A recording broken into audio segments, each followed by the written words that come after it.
دوسری ہجرت حبشہ۔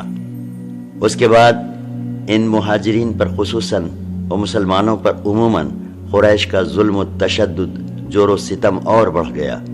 ان کے خاندان والوں نے انہیں خوب ستایا، کیونکہ قریش کو ان کے ساتھ نجاشی کے حسن سلوک کی جو خبر ملی تھی اس پر وہ نہایت چی بچی تھے۔ ناچار رسول اللہ صلی اللہ علیہ وسلم نے صحابہ کرام رضی اللہ عنہ کو پھر ہجرت حبشہ کا مشورہ دیا، لیکن یہ دوسری ہجرت پہلی ہجرت کے بالمقابل اپنے دامن میں زیادہ مشکلات لیے ہوئے تھی، کیونکہ اب کی بار قریش پہلے سے ہی چوکنا تھے اور ایسی کسی کوشش کو ناکام بنانے کا تہیہ کیے ہوئے تھے، لیکن مسلمان ان سے کہیں زیادہ مستعد ثابت ہوئے اور اللہ نے ان کے لیے سفر آسان بنا دیا۔ چنانچہ وہ قریش کی گرفت میں آنے سے پہلے ہی شاہ حبش کے پاس پہنچ گئے۔ اس دفعہ کل 82 یا 83 مردوں نے ہجرت کی۔ حضرت عمار کی ہجرت مختلف فی ہے اور 18 یا 19 عورتوں نے۔ علامہ منصور پوری رحمۃ اللہ علیہ نے جزم کے ساتھ عورتوں کی تعداد 18 لکھی ہے۔ مہاجرین حبشہ کے خلاف قریش کی سازش۔ مشرکین کو سخت خلق تھا کہ مسلمان اپنی جان اور اپنا دین بچا کر ایک پرامن جگہ بھاگ گئے ہیں، لہٰذا انہوں نے عمر بن عاص رضی اللہ عنہ اور عبداللہ بن ربیعہ کو، جو گہری سوجھ بوجھ کے مالک تھے اور ابھی مسلمان نہیں ہوئے تھے، ایک اہم سفارتی مہم کے لیے منتخب کیا اور ان دونوں کو نجاشی اور بطریخوں کی خدمت میں پیش کرنے کے لیے بہترین تحفے اور ہدیے دے کر حبش روانہ کیا۔ ان دونوں نے پہلے حبش پہنچ کر بطریخوں کو تحائف پیش کیے، پھر انہیں اپنے ان دلائل سے آگاہ کیا جن کی بنیاد پر وہ مسلمانوں کو حبش سے نکلوانا چاہتے تھے۔ جب بطریخوں نے اس بات سے اتفاق کر لیا کہ وہ نجاشی کو مسلمانوں کے نکال دینے کا مشورہ دیں گے، تو یہ دونوں نجاشی کے حضور حاضر ہوئے اور تحفے تحائف پیش کر کے اپنا مدعا یوں عرض کیا: اے بادشاہ، آپ کے ملک میں ہمارے کچھ ناسمجھ نوجوان بھاگ آئے ہیں۔ انہوں نے اپنی قوم کا دین چھوڑ دیا ہے، لیکن آپ کے دین میں بھی داخل نہیں ہوئے ہیں، بلکہ ایک نیا دین ایجاد کیا ہے جسے نہ ہم جانتے ہیں نہ آپ۔ ہمیں آپ کی خدمت میں انہی کی بابت ان کے والدین، چچاؤں اور کنبے قبیلے کے عمائدین نے بھیجا ہے۔ مقصد یہ ہے کہ آپ انہیں ان کے پاس واپس بھیج دیں، کیونکہ وہ لوگ ان پر سب سے اونچی نگاہ رکھتے ہیں اور ان کی قامی اور اتاب کے اسباب کو بہتر طور پر سمجھتے ہیں۔ جب یہ دونوں اپنا مدعا عرض کر چکے تو بطریخوں نے کہا: بادشاہ سلامت، یہ دونوں ٹھیک ہی کہہ رہے ہیں، آپ ان جوانوں کو ان دونوں کے حوالے کر دیں، یہ دونوں انہیں ان کی قوم اور ان کے ملک میں واپس پہنچا دیں گے۔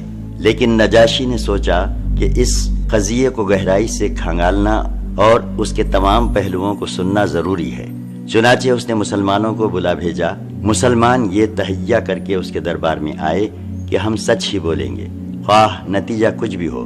جب مسلمان آ گئے تو نجاشی نے پوچھا: یہ کون سا دین ہے جس کی بنیاد پر تم نے اپنی قوم سے علیحدگی اختیار کر لی ہے، لیکن میرے دین میں بھی داخل نہیں ہوئے ہو اور نہ ان ملتوں ہی میں سے کسی کے دین میں داخل ہوئے ہو؟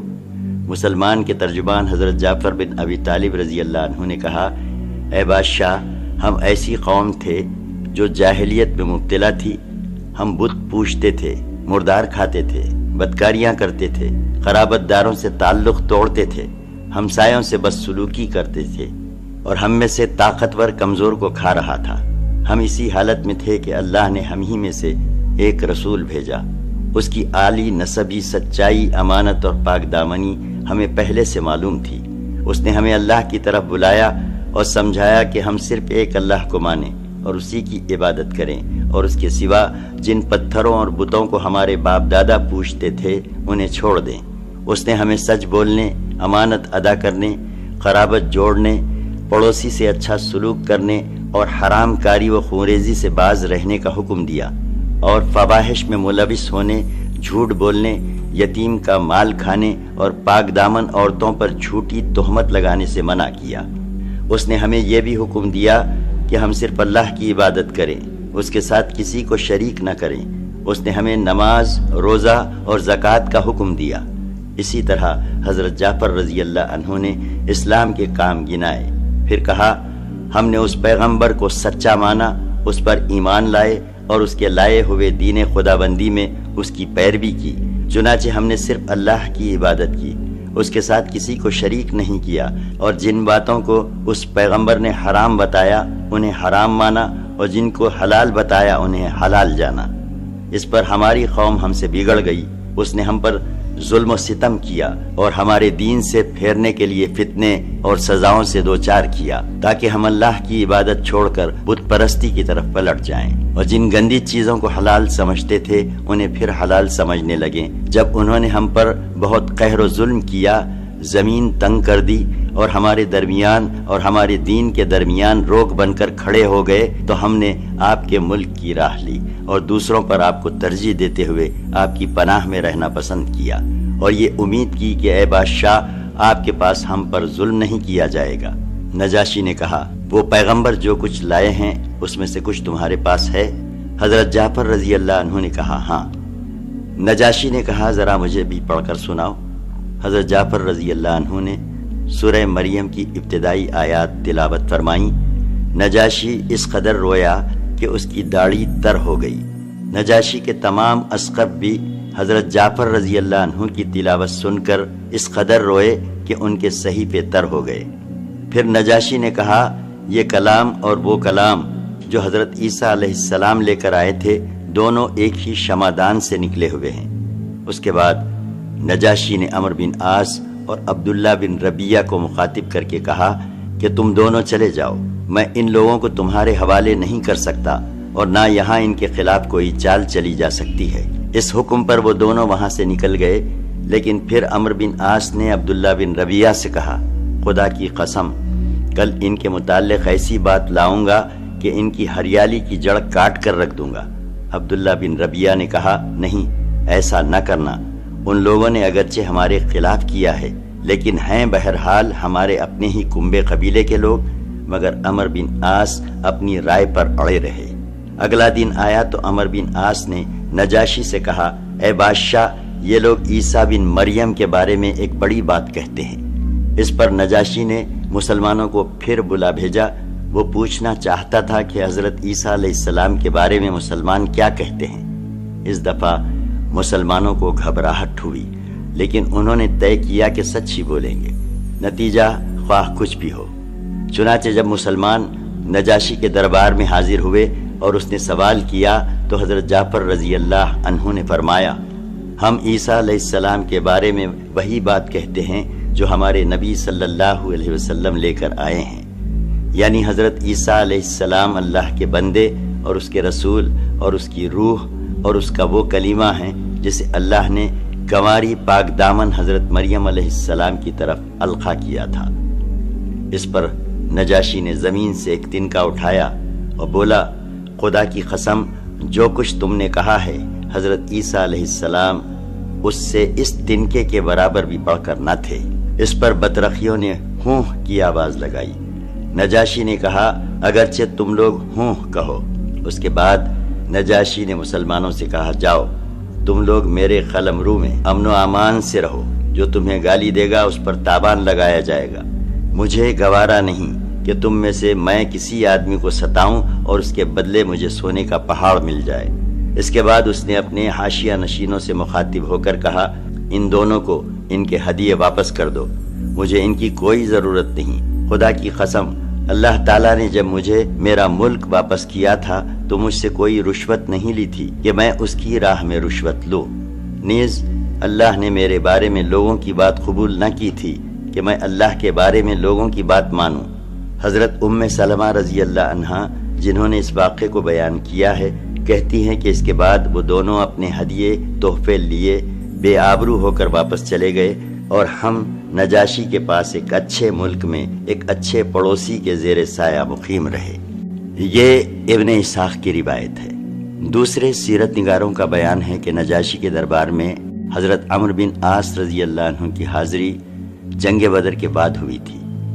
بعض لوگوں نے تطبیق کی یہ صورت بیان کی ہے کہ حضرت عمرو بن عاص رضی اللہ عنہ نجاشی کے دربار میں مسلمانوں کی واپسی کے لیے 2 مرتبہ گئے تھے، لیکن جنگ بدر کے بعد کی حاضری کے ضمن میں حضرت جعفر رضی اللہ عنہ اور نجاشی کے درمیان سوال و جواب کی جو تفصیلات بیان کی جاتی ہیں وہ تقریباً وہی ہیں جو ابن اسحاق نے ہجرت حبشہ کے بعد کی حاضری کے سلسلے میں بیان کی ہیں۔ پھر ان سوالات کے مضامین سے واضح ہوتا ہے کہ نجاشی کے پاس یہ معاملہ ابھی پہلی بار پیش ہوا تھا، اس لیے ترجیح اس بات کو حاصل ہے کہ مسلمانوں کو واپس لانے کی کوشش صرف ایک بار ہوئی تھی اور وہ ہجرت حبشہ کے بعد تھی۔ بہرحال مشرکین کی چال ناکام ہو گئی اور ان کی سمجھ میں آ گیا کہ وہ اپنے جذبہ عداوت کو اپنے دائرۂ اختیار ہی میں آسودہ کر سکتے ہیں، لیکن اس کے نتیجے میں انہوں نے ایک خوفناک بات سوچنی شروع کر دی۔ در حقیقت انہیں اچھی طرح احساس ہو گیا تھا کہ اس مصیبت سے نمٹنے کے لیے اب ان کے سامنے دو ہی راستے رہ گئے ہیں، یا تو رسول اللہ صلی اللہ علیہ وسلم کو تبلیغ سے بزور طاقت روک دیں یا پھر آپ کے وجود ہی کا سفایہ کر دیں، لیکن دوسری صورت حد درجہ مشکل تھی، کیونکہ ابو طالب آپ صلی اللہ علیہ وسلم کے محافظ تھے اور مشرکین کے عزائم کے سامنے آہنی دیوار بنے ہوئے تھے۔ اس لیے یہی مفید سمجھا کہ ابو طالب سے دو باتیں ہو جائیں۔ ابو طالب کو قریش کی دھمکی۔ اس تجویز کے بعد سرداران قریش ابو طالب کے پاس حاضر ہوئے اور بولے، ابو طالب، آپ ہمارے اندر سن و شرف اور اعزاز کے مالک ہیں۔ ہم نے آپ سے گزارش کی کہ اپنے بھتیجے کو روکیے، لیکن آپ نے نہیں روکا۔ آپ یاد رکھیں، ہم اسے برداشت نہیں کر سکتے کہ ہمارے آباء و اجداد کو گالیاں دی جائیں، ہماری عقل و فہم کو حماقت زدہ قرار دیا جائے اور ہمارے خداؤں کی عیب چینی کی جائے۔ آپ روک دیجئے، ورنہ ہم آپ سے اور ان سے ایسی جنگ چھیڑ دیں گے کہ ایک فریق کا سپاہیہ ہو کر رہے گا۔ ابو طالب پر اس زوردار دھمکی کا بہت زیادہ اثر ہوا اور انہوں نے رسول اللہ صلی اللہ علیہ وسلم کو بلا کر کہا، بھتیجے، تمہاری قوم کے لوگ میرے پاس آئے تھے اور ایسی ایسی باتیں کہہ گئے ہیں، اب مجھ پر اور خود اپنے آپ پر رحم کرو اور اس معاملے میں مجھ پر اتنا بوجھ نہ ڈالو جو میرے بس سے باہر ہے۔ یہ سن کر رسول اللہ صلی اللہ علیہ وسلم نے سمجھا کہ اب آپ کے چچا بھی آپ کا ساتھ چھوڑ دیں گے، اب وہ بھی آپ کی مدد سے کمزور پڑ گئے ہیں، اس لیے فرمایا، چچا جان، خدا کی قسم، اگر یہ لوگ میرے داہنے ہاتھ میں سورج اور بائیں ہاتھ میں چاند رکھ دیں کہ میں اس کام کو اس حد تک پہنچائے بغیر چھوڑ دوں کہ یا تو اللہ اسے غالب کر دے یا میں اسی راہ میں فنا ہو جاؤں، تو نہیں چھوڑ سکتا۔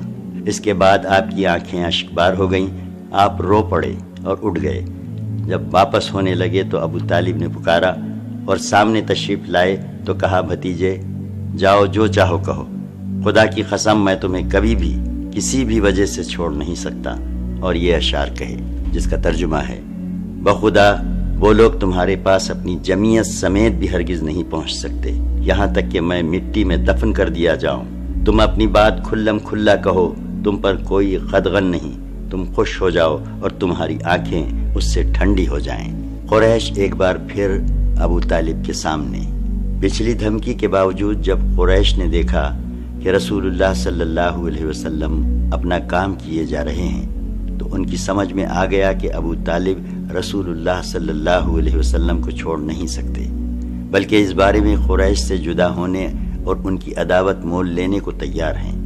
چنانچہ وہ لوگ ولید بن مغیرہ کے لڑکے عمارہ کو ہمراہ لے کر ابو طالب کے پاس پہنچے اور ان سے یوں عرض کیا، اے ابو طالب، یہ قریش کا سب سے باکا اور خوبصورت نوجوان ہے، آپ اسے لے لیں، اس کی دیت اور نصرت کے آپ حقدار ہوں گے، آپ اسے اپنا لڑکا بنا لیں، یہ آپ کا ہوگا، اور آپ اپنے اس بھتیجے کو ہمارے حوالے کر دیں جس نے آپ کے آباء و اجداد کے دین کی مخالفت کی ہے، آپ کی قوم کا شیرازہ منتشر کر رکھا ہے اور ان کی عقلوں کو حماقت سے دوچار بتلایا ہے، ہم اسے قتل کریں گے، بس یہ ایک آدمی کے بدلے ایک آدمی کا حساب ہے۔ ابو طالب نے کہا، خدا کی قسم، کتنا برا سودا ہے جو تم لوگ مجھ سے کر رہے ہو، تم اپنا بیٹا مجھے دیتے ہو کہ میں اسے کھلاؤں پلاؤں پالوں پوسوں، اور میرا بیٹا مجھ سے طلب کرتے ہو کہ اسے قتل کر دو، خدا کی قسم یہ نہیں ہو سکتا۔ اس پر نوفل بن عبد مناف کا پوتا مطعم بن عدی بولا، خدا کی قسم اے ابو طالب، تم سے تمہاری قوم نے انصاف کی بات کہی ہے اور جو صورت تمہیں ناگوار ہے اس سے بچنے کی کوشش کی ہے، لیکن میں دیکھتا ہوں کہ تم ان کی کسی بات کو قبول نہیں کرنا چاہتے۔ جواب میں ابو طالب نے کہا، بخدا تم لوگوں نے مجھ سے انصاف کی بات نہیں کی ہے، بلکہ تم بھی میرا ساتھ چھوڑ کر میرے مخالف لوگوں کی مدد پر تلے بیٹھے ہو تو ٹھیک ہے، جو چاہو کرو۔ سیرت کے مآخذ میں پچھلی دونوں گفتگو کے زمانے کی تعیین نہیں ملتی، لیکن قرائن و شواہد سے ظاہر ہوتا ہے کہ یہ دونوں گفتگو سن 6 نبوی کے وسط میں ہوئی تھی اور دونوں کے درمیان فاصلہ مختصر ہی تھا۔ نبی کریم صلی اللہ علیہ وسلم کے قتل کی تجویز، ان دونوں گفتگوؤں کی ناکامی کے بعد قریش کا جذبہ جور و ستم اور بھی بڑھ گیا اور ایذا رسانی کا سلسلہ پہلے سے فزوں تر اور سخت تر ہو گیا۔ انہی دنوں قریش کے سرکشوں کے دماغ میں نبی کریم صلی اللہ علیہ وسلم کے خاتمے کی ایک تجویز ابھری، لیکن یہی تجویز اور یہی سختیاں مکہ کے جابازوں میں سے 2 نادر روزگار سرفروشوں یعنی حضرت حمزہ بن عبد المطلب رضی اللہ عنہ اور حضرت عمر بن خطاب رضی اللہ عنہ کے اسلام لانے اور ان کے ذریعے اسلام کو تقویت پہنچنے کا سبب بن گئیں۔ جور و جفا کے سلسلے دراز کے 1-2 نمونے یہ ہیں کہ ایک روز ابو لہب کا بیٹا عتیبہ رسول اللہ صلی اللہ علیہ وسلم کے پاس آیا اور بولا، میں والنجم اذا ہوا اور ثم دنا فتدلی کے ساتھ کفر کرتا ہوں۔ اس کے بعد وہ آپ صلی اللہ علیہ وسلم پر ایذا رسانی کے ساتھ مسلط ہو گیا۔ آپ صلی اللہ علیہ وسلم کا کرتا پھاڑ دیا اور آپ صلی اللہ علیہ وسلم کے چہرے پر تھوک دیا، اگرچہ تھوک آپ صلی اللہ علیہ وسلم پر نہ پڑا۔ اسی موقع پر نبی کریم صلی اللہ علیہ وسلم نے بد دعا کی کہ اے اللہ، اس پر اپنے کتوں میں سے کوئی کتا مسلط کر دے۔ نبی کریم صلی اللہ علیہ وسلم کی یہ بد دعا قبول ہوئی، چنانچہ عتیبہ ایک بار قریش کے کچھ لوگوں کے ہمراہ سفر میں گیا۔ جب انہوں نے ملک شام کے مقام زرخہ میں پڑاؤ ڈالا تو رات کے وقت شیر نے ان کا چکر لگایا۔ عتیبہ نے دیکھتے ہی کہا، ہائے میری تباہی، یہ خدا کی قسم مجھے کھا جائے گا، جیسا کہ محمد صلی اللہ علیہ وسلم نے مجھ پر بد دعا کی ہے۔ دیکھو میں شام میں ہوں، لیکن اس نے مکہ میں رہتے ہوئے مجھے مار ڈالا۔ احتیاطاً لوگوں نے عتیبہ کو اپنے اور جانوروں کے گھیرے کے بیچوں بیچ سلایا، لیکن رات کو شیر سب کو پھلانگتا ہوا سیدھا عتیبہ کے پاس پہنچا اور سر پکڑ کر ذبح کر ڈالا۔ ایک بار عقبہ بن ابی معیط نے رسول اللہ صلی اللہ علیہ وسلم کی گردن حالت سجدہ میں اس زور سے روندی کہ معلوم ہوتا تھا کہ دونوں آنکھیں نکل آئیں گی۔ ابن اسحاق کی ایک طویل روایت سے بھی قریش کے سرکشوں کے اس ارادے پر روشنی پڑتی ہے کہ وہ نبی کریم صلی اللہ علیہ وسلم کے خاتمے کے چکر میں تھے۔ چنانچہ اس روایت میں بیان کیا گیا ہے کہ ایک بار ابو جہل نے کہا، برادران قریش، آپ دیکھتے ہیں کہ محمد صلی اللہ علیہ وسلم ہمارے دین کی عیب چینی، ہمارے آباء و اجداد کی بدگوئی، ہمارے عقلوں کی تخفیف اور ہمارے معبودوں کی تذلیل سے باز نہیں آتا۔ اس لیے میں اللہ سے عہد کر رہا ہوں کہ ایک بہت بھاری اور بمشکل اٹھنے والا پتھر لے کر بیٹھوں گا، اور جب وہ سجدہ کرے گا تو اسی پتھر سے اس کا سر کچل دوں گا۔ اب اس کے بعد چاہے تم لوگ مجھ کو بے یار و مددگار چھوڑ دو، چاہے میری حفاظت کرو، اور بنو عبد مناف بھی اس کے بعد جو جی چاہے کریں۔ لوگوں نے کہا، نہیں واللہ، ہم تمہیں کبھی کسی معاملے میں بے یار و مددگار نہیں چھوڑ سکتے، تم جو کرنا چاہتے ہو کر گزرو۔ صبح ہوئی تو ابو جہل ویسا ہی ایک پتھر لے کر رسول اللہ صلی اللہ علیہ وسلم کے انتظار میں بیٹھ گیا۔ رسول اللہ صلی اللہ علیہ وسلم حسب دستور تشریف لائے اور کھڑے ہو کر نماز پڑھنے لگے۔ قریش بھی اپنی اپنی مجلسوں میں آ چکے تھے اور ابو جہل کی کارروائی دیکھنے کے منتظر تھے۔ جب رسول اللہ صلی اللہ علیہ وسلم سجدے میں تشریف لے گئے تو ابو جہل نے پتھر اٹھایا، پھر آپ صلی اللہ علیہ وسلم کی جانب بڑھا، لیکن جب قریب پہنچا تو شکست خوردہ حالت میں واپس بھاگا۔ اس کا رنگ فخ تھا اور وہ اس قدر مرعوب تھا کہ اس کے دونوں ہاتھ پتھر پر چپک کر رہ گئے تھے۔ وہ بمشکل ہاتھ سے پتھر پھینک سکا۔ ادھر قریش کے کچھ لوگ اٹھ کر اس کے پاس آئے اور کہنے لگے، ابو الحکم، تمہیں کیا ہو گیا ہے؟ اس نے کہا، میں نے رات جو بات کہی تھی وہی کرنے جا رہا تھا، لیکن جب اس کے قریب پہنچا تو ایک اونٹ آڑے آ گیا۔ بخدا میں نے کبھی کسی اونٹ کی ویسی کھوپڑی، ویسی گردن اور ویسے دانت دیکھے ہی نہیں، وہ مجھے کھا جانا چاہتا تھا۔ ابن اسحاق کہتے ہیں، مجھے بتایا گیا کہ رسول اللہ صلی اللہ علیہ وسلم نے فرمایا، یہ جبرائیل علیہ السلام تھے، اگر ابو جہل قریب آتا تو اسے دھر پکڑتے۔ اس کے بعد ابو جہل نے رسول اللہ صلی اللہ علیہ وسلم کے خلاف ایک ایسی حرکت کی جو حضرت حمزہ رضی اللہ عنہ کے اسلام لانے کا سبب بن گئی۔ تفصیل آ رہی ہے۔ جہاں تک قریش کے دوسرے بدماشوں کا تعلق ہے تو ان کے دلوں میں بھی نبی کریم صلی اللہ علیہ وسلم کے خاتمہ کا خیال برابر پک رہا تھا۔ چنانچہ حضرت عبداللہ بن عمرو بن عاص رضی اللہ عنہ سے ابن اسحاق نے ان کا یہ بیان نقل کیا ہے کہ ایک بار مشرکین حتیم میں جمع ہوئے تھے، میں بھی موجود تھا۔ مشرکین نے رسول اللہ صلی اللہ علیہ وسلم کا ذکر چھیڑا اور کہنے لگے، اس شخص کے معاملے میں ہم نے جیسا صبر کیا ہے اس کی مثال نہیں۔ در حقیقت ہم نے اس کے معاملے میں بہت ہی بڑی بات پر صبر کیا ہے۔ یہ گفتگو چل ہی رہی تھی کہ رسول اللہ صلی اللہ علیہ وسلم نمودار ہو گئے۔ آپ صلی اللہ علیہ وسلم نے تشریف لا کر پہلے حجر اسود کو چوما، پھر طواف کرتے ہوئے مشرکین کے پاس سے گزرے۔ انہوں نے کچھ کہہ کر طعنہ زنی کی، جس کا اثر میں نے آپ صلی اللہ علیہ وسلم کے چہرے پر دیکھا۔ اس کے بعد جب دوبارہ آپ صلی اللہ علیہ وسلم کا گزر ہوا تو مشرکین نے پھر اسی طرح لعن طعن کی۔ میں نے اس کا بھی اثر آپ صلی اللہ علیہ وسلم کے چہرے پر دیکھا۔ اس کے بعد آپ صلی اللہ علیہ وسلم سے بارہ گزرے تو مشرکین نے پھر آپ صلی اللہ علیہ وسلم پر لعن طعن کی۔ اب کی بار آپ صلی اللہ علیہ وسلم ٹھہر گئے اور فرمایا، قریش کے لوگوں، سن رہے ہو؟ اس ذات کی قسم جس کے ہاتھ میں میری جان ہے، میں تمہارے پاس ذبح لے کر آیا ہوں۔ آپ صلی اللہ علیہ وسلم کے اس ارشاد نے لوگوں کو پکڑ لیا۔ ان پر ایسا سکتہ طاری ہوا کہ گویا ہر آدمی کے سر پر چڑیا ہے۔